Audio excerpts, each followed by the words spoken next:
아멘. 오늘은 열왕기하 15장 말씀을 통해서 우리가 하나님의 말씀을 함께 나누도록 하겠습니다. 이스라엘은 12지파로 이루어진 원래 한 나라였습니다. 그런데 이 한 나라였는데 솔로몬이 범죄하고 그의 아들 르호보암이 범죄함으로 하나님께서 남과 북으로 나누었습니다. 그래서 원래 통일 이스라엘 시대에서 남쪽에는 남유다, 북쪽에는 북이스라엘로 나누어지게 되었던 것이었습니다.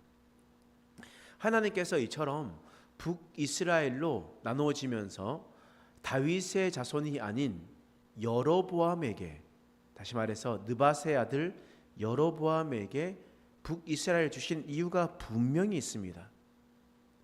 바로 남유다의 죄악으로 말미암아 너희는 그곳에서 온전히 하나님을 경외하라는 하나님의 명령이자 말씀이셨습니다. 그런데 여로보암이 어떻게 했습니까? 베델과 단에 금송아지를 세우고 그곳에서 하나님을 제사하게끔 했습니다.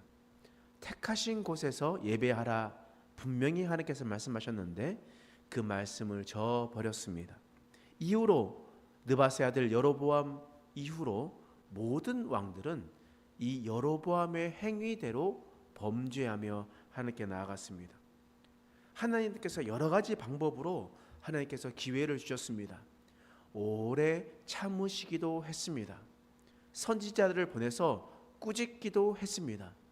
그럼에도 불구하고 그들은 돌아오지 않았습니다. 이제 하나님께서 방법을 달리 하시는 거예요. 오래 기다리기도 하시고 선지자들 보내서 조용히 타으리기도 하셨습니다.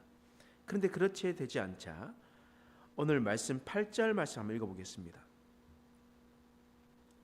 8절 말씀 읽겠습니다. 시작. 유다의 왕 아사랴의 제38년에 여로보암의 아들 스가랴가 사마리아에서 6달 동안 이스라엘을 다스리며 예후의 후손이었던 스가랴 왕이 이 북이스라엘을 통치했습니다. 몇 달 동안 통치했다고요? 6달 동안 통치했다라고 기록되어 있습니다. 유다의 왕 아사랴는 그만큼 통치했게 다스리고 있는 중에 스가랴라는 이 왕은 6달 동안 통치했다라는 거예요. 그러니까 아주 짧게 통치했다는 겁니다. 그 이유가 무엇이겠습니까? 자, 9절 말씀 읽어보겠습니다. 읽겠습니다. 시작. 그의 조상들의 행위대로 여호와 보시기에 악을 행하여 이스라엘로 범죄하게 한 느밧의 아들 여로보암의 죄에서 떠나지 아니한지라. 6개월 동안 다스렸던 이 스가랴도 동일하게 조상들과 똑같이 느밧의 아들 여로보암의 죄에서 떠나지 아니하였더라. 하나님께서 계속 기회를 주고 오래 참고 선지자를 보내서 조용히 타일러도 안 되었을 때 하나님은 이제 빨리빨리 바꾸기 시작했던 겁니다. 자, 10절 말씀 읽어보겠습니다. 시작. 야벳의 아들 살룸이 그를 반역하여 백성 앞에서 쳐 죽이고 대신하여 왕이 되니라. 하나님께서 살룸을 보내셨고 살룸이 반역을 했습니다. 그리고 스가랴를 죽이고 대신해서 왕이 되었습니다. 하나님 앞에 죄를 지었던 스가랴가 6개월 만에 심판을 받았습니다. 그러면 살룸은 어떻게 됐겠습니까? 자, 13절 말씀 읽어보겠습니다. 시작. 유다 왕 우시야 제39년에 야벳의 아들 살롬이 사마리아에서 왕이 되어 한 달 동안 다스리니라. 살룸이 왕이 돼서 몇 달 동안 다스렸다고요? 한 달 동안 다스렸습니다. 한 달 동안 다스렸다라는 것은 한 달 뒤에 왕이 바뀌게 되었다라는 것을 우리는 분명히 알 수가 있습니다. 스가랴도 살룸도 오래 통치하지 못했습니다. 하나님께서 오래 기다려도 돌아오지 않고 선지자를 통해서 조용히 얘기를 해도 돌아오지 않으니 하나님께서는 그 심판을 일찍 심판하셨습니다. 오래 기다려도 돌아오지 않고 일찍 심판해도 돌아오지 않았습니다. 하나님은 그들을 빨리 돌아오라고 기다리고 말씀하셨지만 여전히 죄악 속에 빠져 있었다라는 거예요. 그래서 여러분 계속해서 사람들이 바뀌고 있는 겁니다. 여러분 오늘 말씀에 나와 있는 왕 스가랴 선지자 말고 왕 스가랴 알고 있었습니까? 살룸 알고 있습니까? 그리고 므나헴, 부가히야, 베가, 왕 호세아 이런 사람 혹시 들어보셨습니까? 그러니까 처음 들어보거나 한번 성경 읽어도 기억나지 않는 사람들, 그런 사람들이 왕으로 다 기록되어 있습니다. 근데 그 사람들도 빨리 바뀌었다라는 거예요. 그러니까 하나님께서 이 방향성으로 그들을 빨리 돌아오게끔 하려고 했었는데 돌아오지 않았던 겁니다. 여러분 므나헴도 마찬가지죠. 그래서 하나님께서 또 다른 방법을 주시는 거예요. 므나헴이 왕이 되었을 때 어떤 죄를 지었냐면 18절 말씀 읽어보겠습니다. 시작. 여호와 보시기에 악을 행하여 이스라엘로 범죄하게 한 느밧의 아들 여로보암의 죄에서 평생 떠나지 아니하였더라. 한 절 말씀으로 똑같이 설명하는 겁니다. 그 전이나 이후나 똑같아. 계속해서 범죄를 저질렀다. 그랬을 때 하나님께서 왕을 바꾸는 것이 아니라 또 다른 것을 얘기하시는 거예요. 19절 말씀. 자 읽겠습니다. 시작. 아수르 왕이 불이 와서 그 땅을 치려하매 므나헴이 은 1000달란트를 불에게 주어서 그로 자기를 도와주게 함으로 나라를 자기 손에 굳게 세우고자 하여. 자, 아수르라는 것은 아시리아입니다. 아시리아 왕의 왕 불이 이름이 불입니다. 이 불이 그 땅을 치러 왔었을 때, 그러니까 무슨 말입니까? 인생에 어려운 문제가 생겼다는 겁니다. 큰 문제가 생겼다는 겁니다. 그러니까 이번 주에 주일 말씀을 통해서 우리 인생에 가장 큰 어려움이 생기면 어떻게 해야 된다고 했습니까? 하나님께 나아가서 엎드리라, 기도하라, 회개하라 라고 했지 않습니까? 근데 므나헴의 선택은 어떻습니까? 은 1000달란트를 불에게 주었다. 지금 회개해야 될 그 상황 속에서 돈을 주면서 그 문제를 해결하려고 했었던 겁니다. 그러니까 은 1000달란트가 은 지금으로 하면 은 30톤, 35톤 정도 되거든요.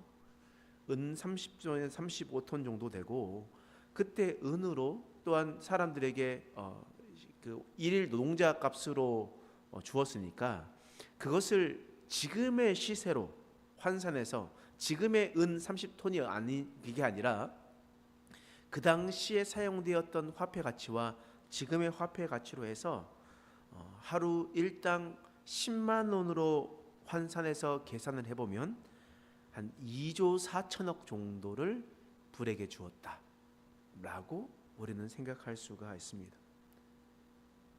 그러니까 회개해야 되는 상황에서 자신이 가지고 있었던 모든 돈들을 가지고 나아가서 불에게 가지고 주었다. 돈으로 심판을 막으려고 했었다.